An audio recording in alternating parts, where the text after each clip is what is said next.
Assalamualaikum warahmatullahi wabarakatuh. Pada mata kuliah manajemen pendidikan kali ini, saya akan menjelaskan materi bab 2 mengenai tugas dan tanggung jawab manajemen pendidikan. Sebelumnya, perkenalkan saya Tiadi Cahyani dengan NIM 205710116 dan dengan dosen pengampu yaitu Bapak Irwan Faturrahman SPDI MPD. Baik, langsung saja saya akan menjelaskan materinya. Silakan simak video berikut. A. Konsep dasar kepala sekolah. Kepala sekolah adalah orang yang memimpin sebuah lembaga pendidikan atau sekolah dan menggerakkan, memengaruhi, serta mendorong semua pihak yang terlibat dalam lembaga tersebut untuk mencapai tujuan bersama. Nah, sebagai pemimpin yang mempunyai pengaruh, kepala sekolah berusaha agar nasihat, saran, dan perintahnya diikuti oleh guru-guru maupun semua orang yang ada dalam lingkungan sekolah. Hal-hal yang memengaruhi kepemimpinan kepala sekolah menurut Depdiknas antara lain: yang pertama, kepribadian yang kuat, yaitu pribadi yang percaya diri, berani, bersemangat, murah hati, dan memiliki kepekaan sosial. Yang kedua, memahami tujuan pendidikan dengan baik. Dengan pemahaman yang baik, kepala sekolah dapat menjelaskan kepada guru, staf, murid-murid, dan pihak yang terkait tentang strategi pencapaian tujuan sekolah. 3. Memiliki pengetahuan yang luas. Di sini, kepala sekolah harus memiliki pengetahuan yang luas tentang bidang tugasnya maupun bidang yang terkait. Yang keempat, memiliki keterampilan yang profesional, yaitu keterampilan teknis, seperti menyusun jadwal pelajaran, memimpin rapat, dan melakukan supervisi. Selanjutnya, keterampilan hubungan kemanusiaan, seperti memotivasi, mendorong guru dan staf untuk berprestasi. Dan keterampilan konseptual, seperti mengembangkan konsep pengembangan sekolah, mengidentifikasi dan memecahkan masalah, serta mengantisipasi masalah yang akan timbul dari semua kemungkinan. B. Syarat menjadi kepala sekolah. Syarat-syarat ini dibagi menjadi 2 kualifikasi. Yang pertama, kualifikasi umum. Di sini, kepala sekolah harus memiliki kualifikasi S1 atau D4. Pada waktu diangkat menjadi kepala sekolah, berusia minimal 56 tahun. Memiliki pengalaman belajar. Pada jenjang sekolah, minimal mengajar yaitu 5 tahun. Berbeda dengan taman kanak-kanak, minimal mengajar yaitu 3 tahun. Selanjutnya, memiliki pangkat. Bagi PNS, paling rendah berpangkat 3C.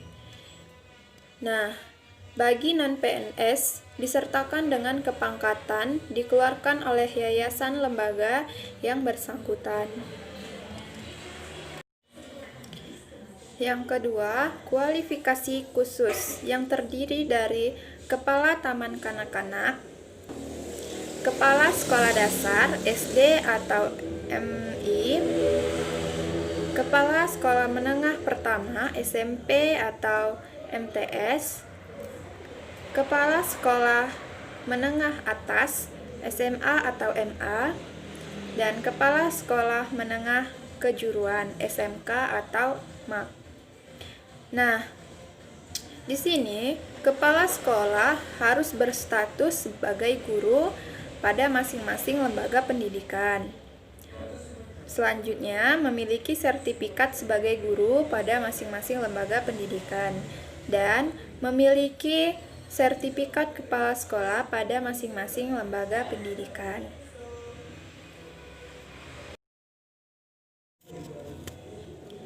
C. Ciri-ciri kepala sekolah. Secara umum, ciri-ciri kepala sekolah yang efektif yaitu: 1. Kemampuannya berpegang pada citra atau visi lembaga dalam menjalankan tugas. Kedua, menjadikan visi sekolah sebagai pedoman dalam mengelola dan memimpin sekolah. 3. Memfokuskan aktivitasnya pada pembelajaran dan kinerja guru di kelas. D. Tugas dan tanggung jawab kepala sekolah. Tugas dan tanggung jawab ini terdapat dalam dua bidang. Yang pertama, bidang administrasi, di mana dalam bidang ini kepala sekolah bertugas dan bertanggung jawab atas pengelolaan pengajaran, pengelolaan pegawaian, pengelolaan kemuridan, pengelolaan gedung dan halaman, pengelolaan keuangan, dan pengelolaan hubungan antara sekolah dan masyarakat. 2. Bidang supervisi, yaitu membimbing guru agar mereka dapat memahami secara jelas tujuan pendidikan yang akan dicapai. Membimbing guru agar mereka dapat memahami secara jelas tentang persoalan-persoalan dan kebutuhan murid, dan menyeleksi dan memberikan tugas-tugas yang cocok bagi setiap guru dengan minat, memberikan penilaian terhadap prestasi kerja sekolah berdasarkan tujuan sekolah. Dalam pelaksanaannya, kepala sekolah sebagai supervisor harus memperhatikan prinsip-prinsipnya, yaitu hubungan konsultatif, kolegial, dan bukan hierarkis. Selanjutnya, dilaksanakan secara demokratis, berpusat pada tenaga kependidikan, dilakukan berdasarkan kebutuhan tenaga kependidikan, dan merupakan bantuan profesional. E. Fungsi kepala sekolah sebagai manajer. Stoner mengemukakan 8 fungsi kepala sekolah sebagai manajer. Yang pertama, bekerja dan dengan orang lain. Kedua, mampu menghadapi persoalan. Ketiga, bertanggung jawab. Keempat, berpikir secara realistik dan konseptual. Kelima, sebagai juru penengah. Keenam, kepala sekolah adalah seorang politis. Ketujuh, kepala sekolah adalah seorang diplomat. Dan yang kedelapan, mengambil keputusan yang sulit. Lazarus menjelaskan 3 fungsi kepala sekolah sebagai manajer, yaitu yang pertama, administrator pendidikan. Fungsi ini untuk meningkatkan mutu sekolah. Seorang kepala sekolah dapat memperbaiki dan mengembangkan fasilitas sekolah. Yang kedua, supervisor pendidikan. Fungsi ini merupakan usaha peningkatan mutu, dapat pula dilakukan dengan cara peningkatan mutu guru-guru dan seluruh staf sekolah. Yang ketiga, pemimpin pendidikan. Berarti peningkatan mutu akan berjalan dengan baik apabila guru dan staf bersikap terbuka, kreatif, dan memiliki semangat kerja yang tinggi. Suasana tersebut ditentukan oleh bentuk dan sifat kepemimpinan yang dilakukan kepala sekolah.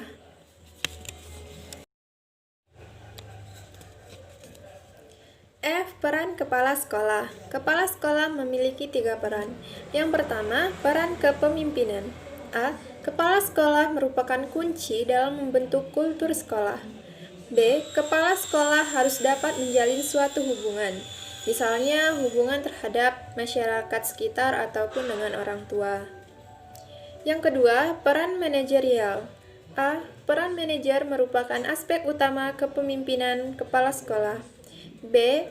Memimpin dari pusat. C. Kepemimpinan kepala sekolah.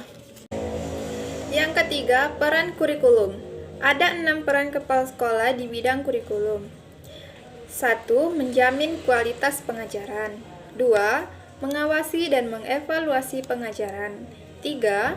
Mengalokasi dan melindungi pengajaran. 4. Mengkoordinasi kurikulum. 5. Memastikan isi pelajaran tersampaikan. Dan yang keenam, memonitoring kemajuan siswa. Nah, itulah penjelasan materi mengenai tugas dan tanggung jawab manajer pendidikan. Apabila terdapat kesalahan dalam penyampaian materi, saya mohon maaf. Saya akhiri. Wassalamualaikum warahmatullahi wabarakatuh.